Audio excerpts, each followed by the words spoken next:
the Emperor of Mankind, the most powerful psyker in the galaxy and sole ruler of the Imperium of Man, is now nothing more than a corpse rotting away on the Golden Throne.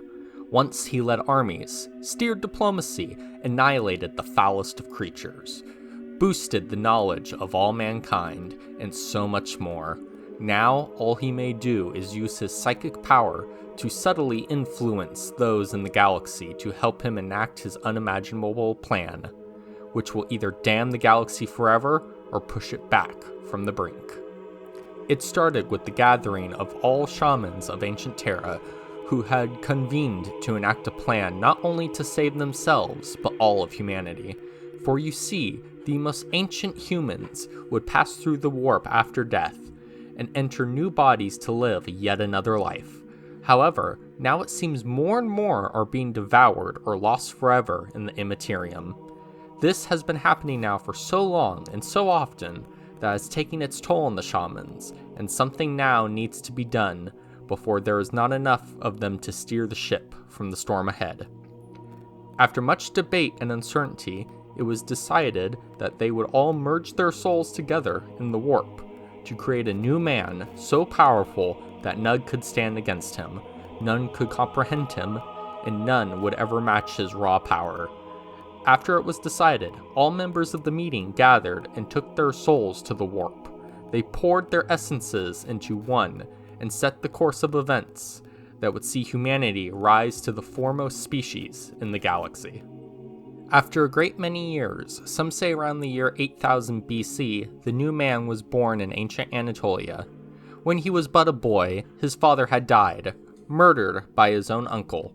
The boy had learned of this and killed his uncle, not because he was angry or because of revenge, but solely because this was to be his punishment. At that moment, the boy knew that mankind needed to be guided and taught in order for them to rise up. Throughout the ages, the new man would guide humanity, becoming a teacher, advisor, ruler, prophet, warrior, general, and even artist. During these ancient times, one of the greatest deeds was when the new man came to a kingdom's aid, for they had been blighted by the power of a dragon. Now, the Golden Warrior battled this beast, leading to the creation of mighty tales children would later learn. After the battle, the beast was not dead, it needed to be locked away. The Golden Warrior took the great dragon and locked it away where none could find it. But at the same time, the Golden Warrior knew the beast would aid his plans in the future.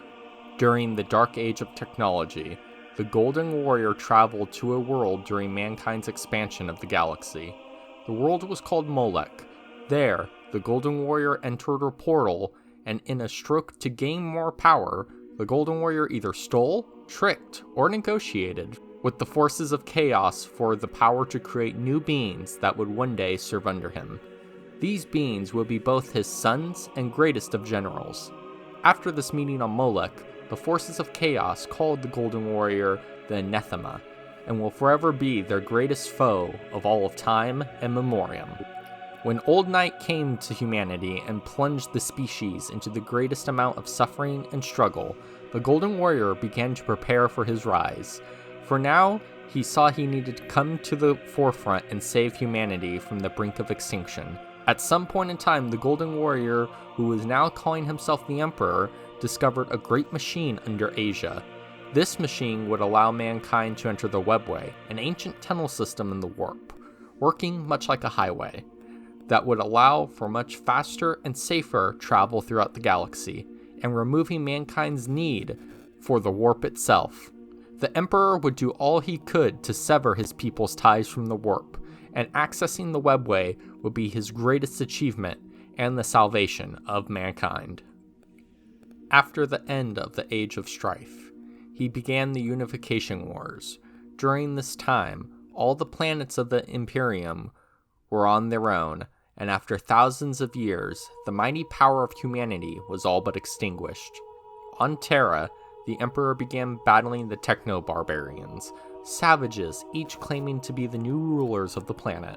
During this time, the Emperor used his Thunder Warriors, prototypes of the later known Space Marines, to vanquish all who would not submit and quell all who would resist. One by one, the Emperor conquered all nations and tribes that laid before him.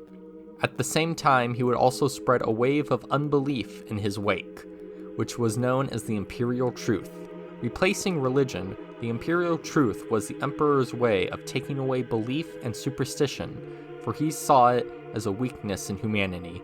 He also knew this would weaken the forces of chaos, but he would never speak of this aloud, only to his most trusted advisor, Malcador the Sigillite. Towards the end of the Unification Wars, the Emperor entered the last church on Terra, and wanted to understand why the priest there wouldn't give up his faith, even though he was the last on Terra who still believed. After this meeting, the man refused to see things the Emperor's way, and stayed both with his faith and with his church, even as the Emperor had it burned to ashes.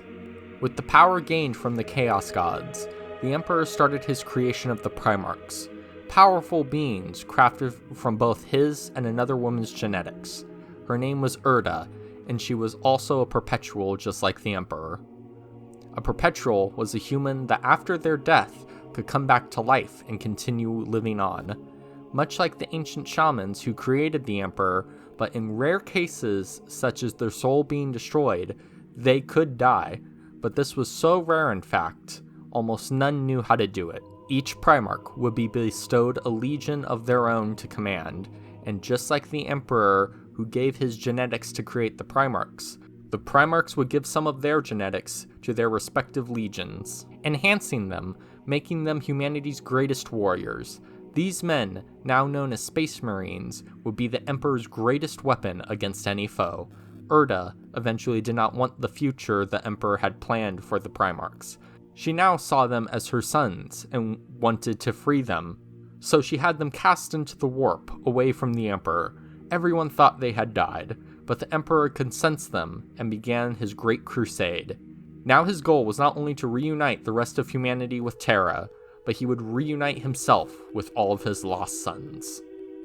Over a great many years in his mighty fleet spanning the galaxy, the Emperor finally found all of his lost sons, while also laying the foundation of the Great Crusade. During the Ulanor Crusade, while fighting against a large orc force, the Emperor had decided that the crusade could handle itself, and left it in the hands of the newly promoted War Master, Horus Lupercal of the Lunar Wolves. While the Emperor was working on his Webway project, Horus had become wounded by a traitor working for Chaos, and in a vision, Horus was shown the future where the Emperor was being worshipped as a god, and the Primarchs, especially Horus, were no longer being praised and recognized as they currently were.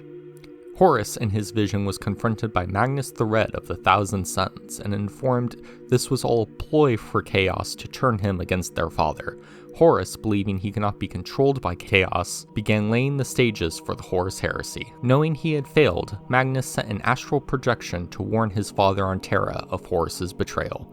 This was a risky move, because the Emperor had banned all psyker powers from being used in the legions in the Council of Ncowee.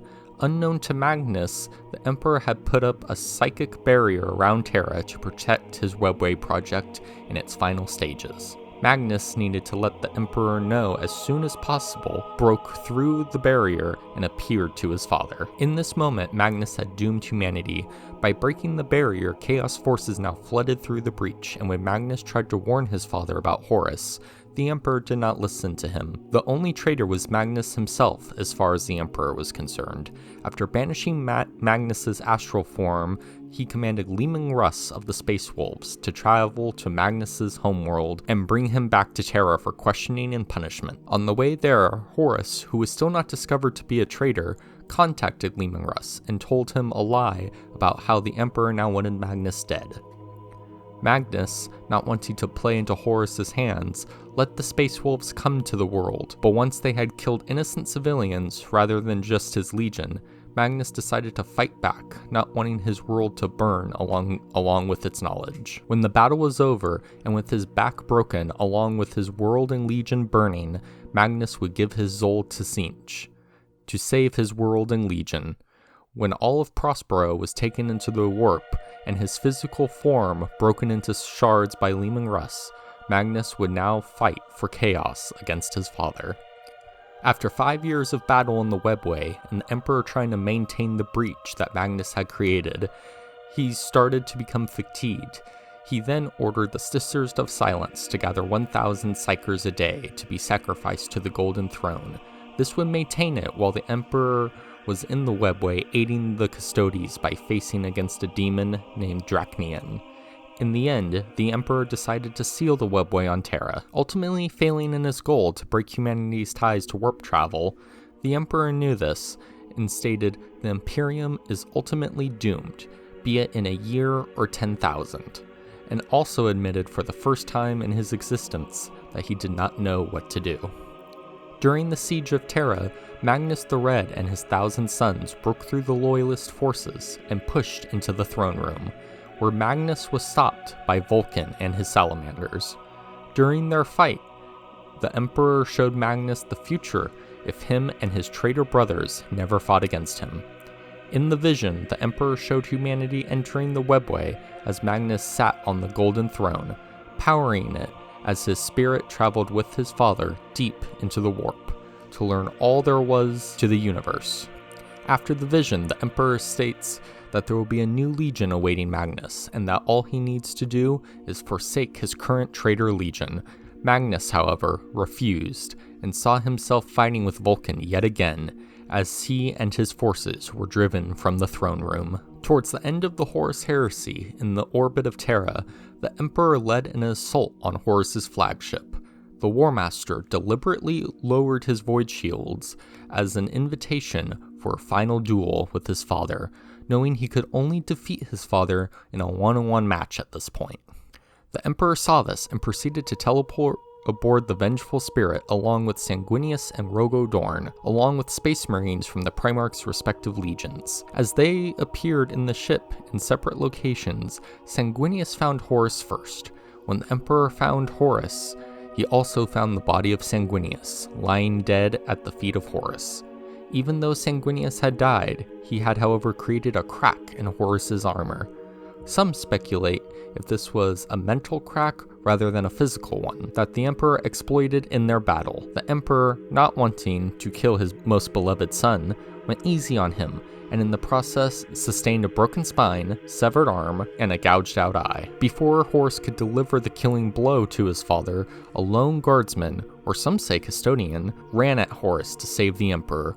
In this moment, Horus used his power to flay the man without remorse. As the Emperor saw this, he knew there was no redeeming Horus. Rather than killing him and sending his soul to the warp, the Emperor used all of his remaining psychic might to burn the soul out from Horus, whilst also killing him. When Dorn had finally arrived, the Emperor was near death and only had the strength to order Dorn to place him on a modified golden throne that would now act as a life support. In the next 10,000 years, the Imperium of Man has waxed and waned, but in recent time has reached its climax, and what the Emperor decides to do from his throne while slowly gaining in power will determine if his second chance will finally set humanity right or be futile, only prolonging the inevitable.